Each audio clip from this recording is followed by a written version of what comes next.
So I am in Finland at the moment, and I'm not going to do a live stream off the back of that Niners game. I just want to give you a few thoughts on what I've just watched. I am sat in a sauna room, which is obviously not turned on because I wouldn't be wearing this if it was. It's about minus 20 degrees outside, and it's about 5 o'clock in the morning. I got up at 3:30 in the morning to watch that game, and I don't think anybody went into that Niners game thinking there was going to be a great chance of a big win and that the Seahawks were going to look great and that some kind of huge moment was going to happen, a bit like the Broncos game in week 1 where the team just rallied together, put in a complete performance and got the job done. I don't think there was much hope and optimism for that. And really, if you'd have said to me, look, the Seahawks were going to give up 170 odd rushing yards and it was going to be a one-score game, I'd probably come away thinking, fair enough, that's not a bad effort. Yet somehow watching that, it kind of feels worse than, and I think people are going to try and talk this away and say, well, the defense didn't do too badly. And, well, look, they scored a touchdown at the end and a few things went against them, such as the Diggs dropped interception and then obviously the Homer fumble, which completely changed the game and stuff like that. People can make those excuses, but for me, the Seahawks just look bad to me. I know that you're playing a great defense. I know that the Niners are a really tough out. And look, they spent the whole game, the commentary team, talking about how the Niners could be in the Super Bowl and that they're one of the big contenders. And they may well prove to be. But, no Deebo Samuel. They just seem to be able to, I almost feel like Kyle Shanahan might be able to get me to play 4 quarters of good football for him at quarterback. They're playing an undrafted rookie free agent. And look, he did very well again. Look, you can't knock Brock Purdy, and eventually he's going to stop being referred to as an undrafted free agent if he carries on playing like this. People are just going to refer to him as a quarterback. I get that. But at the same time, this is his first road game, and he never really looked uncomfortable. This defense didn't do anything really to make his life difficult. On offense, what is the plan?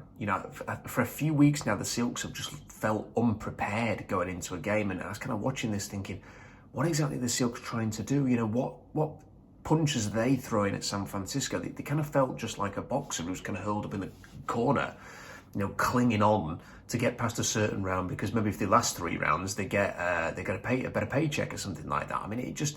I don't really know what the Seahawks are trying to do, and then they were kind of hanging in there. It felt a little bit like they were hanging in there rather than anything good that they were doing.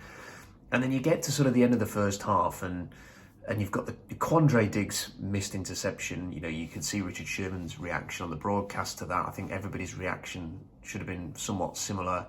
Never mind, you get the ball back.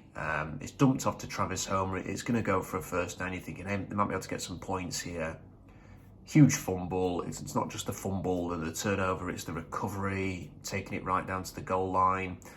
The Niners punch it in and the game's changed. You go in then at halftime. It's a good punch, really, to go in at the break, having conceded 14 points there. I think it was 14-3, wasn't it, at halftime? And then you come out after halftime and you think, okay, well, look, if you get a stop, get the ball back, you can still get a touchdown drive going here, you can make some adjustments and get back into the game. And then there's the blown coverage on George Kittle. I've seen enough of this defensive scheme. I don't believe in it. I'm going to talk a little bit more about that, but for the linebacker not to carry George Kittle in that situation, we're 15 weeks into an NFL season here. How can you not know what your role is against someone as good as George Kittle right off the back of halftime? It's not as if the players were tired at that point, mentally tired, physically tired. He just switched off. This is one of the biggest name players on the Niners roster. It's not as if he was just a no-name who slipped out and they just bossed the coverage. Someone's got to know where Kittle is on every single down, and they blew the coverage. But never mind, Kittle gets into the open space and gets the completion. Fine, it's a busted coverage, these things happen. But then Quandre Diggs' tackle, just a complete whiff tackle. We've seen too many of those this year. Kittle that bounces around, pinballs around into the end zone. 21-3, game over at that point. I've seen enough. We don't need to see Quandre Diggs back next year at $18 million. If his salary was a lot lower than this, you could say, look, the defense has been crap, new scheme, you give him another try, but not for $18 million. You can't be paying Quandre Diggs and Jamal Adams $36 million next year. You just can't. You can't justify that anymore. But how can you justify keeping this scheme? how long is it going to take for the players who are on, because there's, I can accept bad talent on defensive line and just not having the players and not being good enough up front there and needing to add there. We can all see that that's what they need to do. But what I can't understand is making such basic scheme errors as not carrying George Kittle downfield. If they're not getting this defense 15 weeks into the NFL season, they've had training camp of 15 weeks of an NFL season now, when are they ever going to learn it? And if the guys who are on the defense can't learn it, then why are we expecting a whole bunch of rookies to come in next season and fix things just because they've got maybe a bit more talent up front? I don't think that's how it works. You can't be pinning your hopes on that. And the rookies that they've got this year, Boya Mafe, for example, they're barely playing him. They're playing Bruce Irvin instead.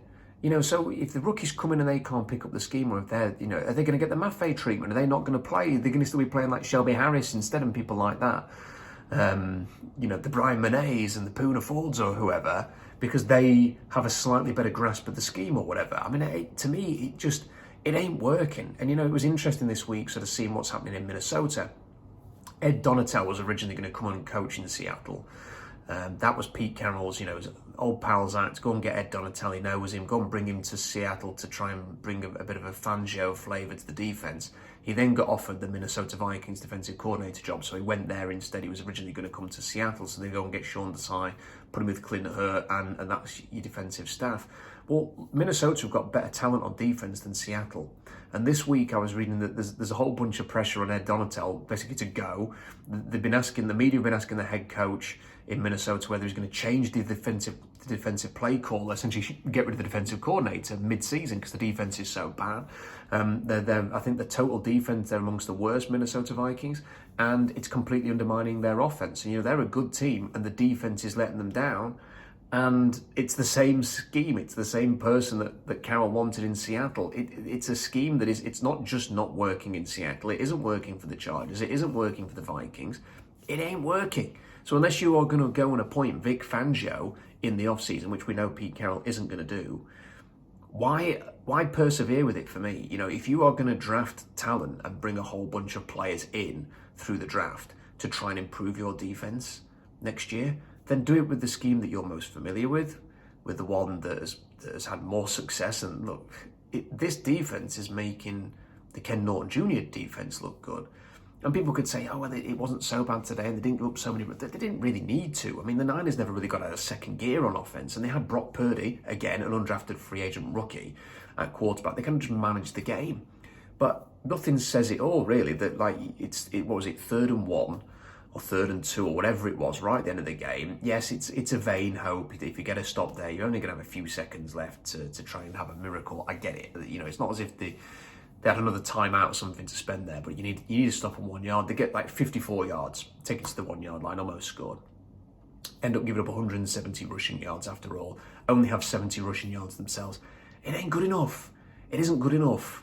And I don't see any reason to carry on with this defensive plan. I mean, it just, if there were other teams making this work, then fine. But there aren't. There's nobody sort of making this work. And, the Niners run it. They've got Nick Bosa and wow, what a player. Joey Bosa's good. Nick Bosa's generational talent at this point. Should be defensive player of the year. Incredible player. And look, people think Jalen Carter and Will Anderson are going to be Nick Bosa. They ain't, I'm afraid. So just too good. But the Niners have got him, I get that. But D'Amico Ryans, and it's from the Robert Saleh sort of system, it's got sort of Carroll DNA in it. Robert Saleh's defense has got Carroll DNA in it. Yes, they've got Quinnen Williams. Can Jalen Carter be Quinnen Williams? Yes, he can, I think. Dan Quinn, Micah Parsons. Could Will Anderson be Micah Parsons? Probably not, but could he play a similar role? Yes, I guess. For me, there's no reason to persevere with the Fangio, Sean Desai, Clint Hurt thing. You're better off just going more to the old way, the old Carroll system. But then there's all sorts of other concerns, what is the Seahawks identity? Carroll's asked this question, have you got an identity or something like that this week? And he kind of fudged the answer, because the truth is, no, they haven't. And this isn't just a 1 year thing. How many years now has the defense been crap and the running game been non-existent? I mean, we're talking years and years and years. I mean, with 2018 to 2020, the Seahawks were carried by Russell Wilson, despite having no running game to speak of, really. Massively inconsistent at best. And a defence that wasn't playing very well. All they've done now is swap Russell Wilson for Geno Smith. Now Geno Smith's carrying the team and is the only good thing about the team, and they can't run the ball and they can't play defence. I mean, how many years does sort of Carroll get a pass for that, whereby he knows what the identity is, very clear on what the identity of the team needs to be. We've seen it for basically 4 games this year where they had that great run where they were playing good defence and running the football effectively and complementing each other, and the circle was complete. But for years and years and years now, they haven't been able to do that. And when eventually we're going to talk about that? When are we sort of going to have a broader conversation here of, whatever Seattle Carroll football is, we ain't had it in Seattle for a long, long time now. That feels important. At home, the Seahawks are now 3-4 at home at Lumen Field and 23-16 at home since 2018. When are we going to talk about that? The Seahawks, all this formidable place, and no one likes to go and play in Seattle.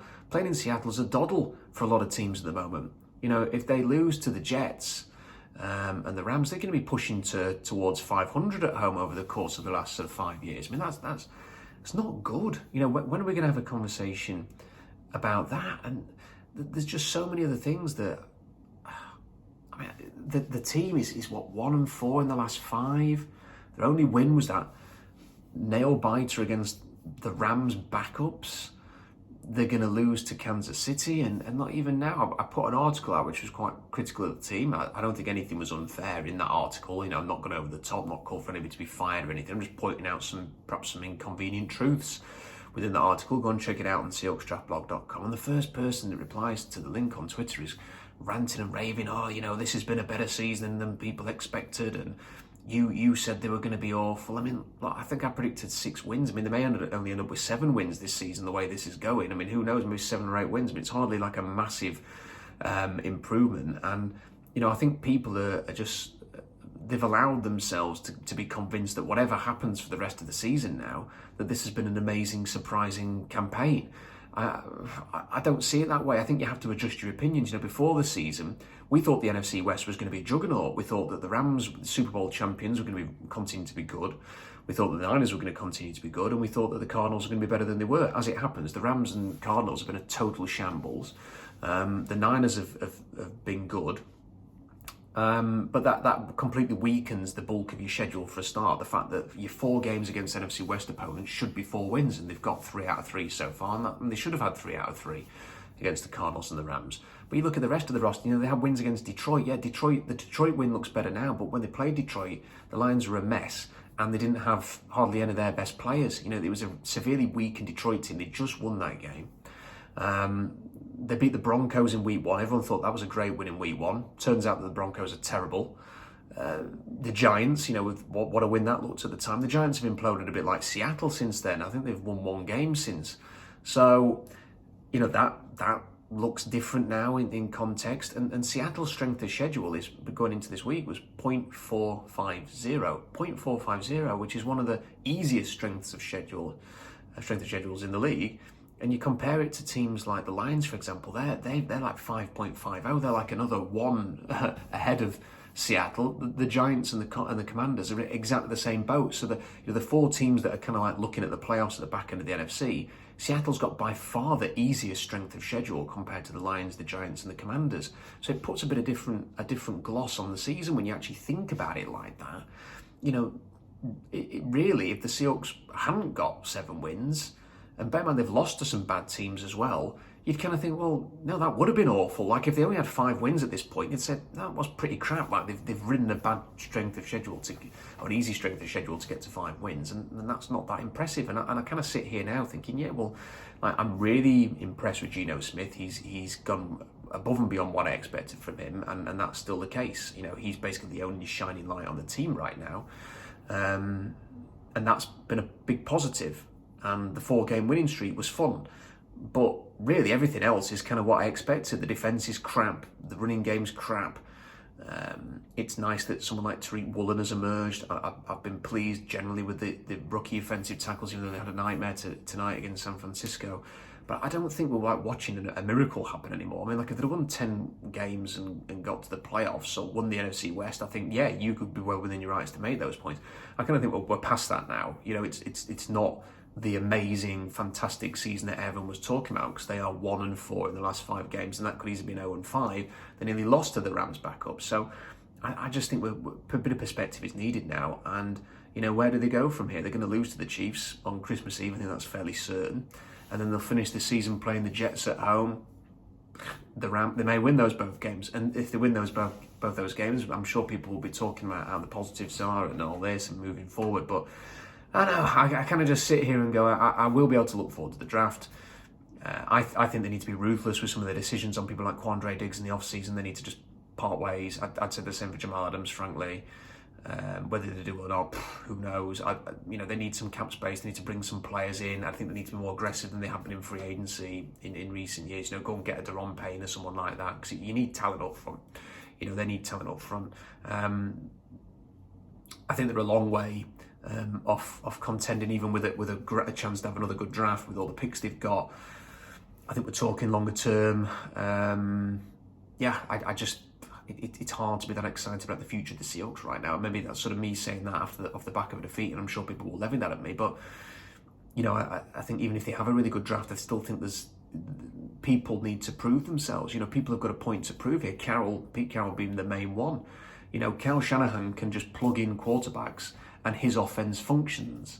For Pete Carroll, they can't even stop a running game for weeks and weeks and weeks. Like, say, another 170 odd yards today. When's Carroll going to actually deliver? You're a defensive-minded head coach. When is your defense going to come to the party here?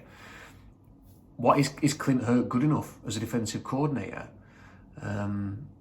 Why is the offense kind of dropped off a cliff? Why can't they run the ball at all against anybody? Not just against this Niners D-line, but against anybody, really. What questions does that bring up for someone like Shane Waldron? And look, I think these are just all things we have to consider at these points. I'm not that convinced, and you sort of see it. What has Carroll done with his coaching staff over the years? There's been a lot of nepotism with his sons working there, a lot of cronyism. Oh, let's get Tater back, and the old pals act, and Clint Hurtt gets promoted, and other people who've been there a long time. Where's the sort of I give him credit for going and getting Waldron and Sean Desai and trying something different. Outside guys are given, but they need more of that. I think they can bring more guys in from the outside. Because what we're watching at the minute, just not good enough. And I don't feel like there's a lot of talent on this staff to go with the lack of talent up front on the defensive line and other areas. So, yeah, I think they need to be ruthless in the off-season, and I'm kind of ready just for the season to end. I just want to get on with it. I just want to get on with draft season now. I don't want this team to be in the playoffs. There's no point. Do you want to see this again? Them lose to the Niners in the playoffs, or the Cowboys or someone like that, and just damage your draft position? I mean, I'm almost at a point now where I think, look, we've seen enough. Just maybe even lose out. I mean, who cares at this point? It doesn't matter. They're on a horrible losing run. If you can get into the top 15 with your first round pick to go with the one you're getting from Denver, that might be the best thing. Helps you get more talent for the future. You pick earlier in every single round. That might be what's best. People might not want to hear that, but for me, that kind of feels, that's where I'm at the minute. I don't really feel like losing to the Chiefs on Christmas Eve and then finishing the season with 2 wins and going 9-8 and being a crap 7th seed and then getting your doors blown off by the Niners or the Cowboys. That to me doesn't interest me. I'm not interested in that. I don't know why.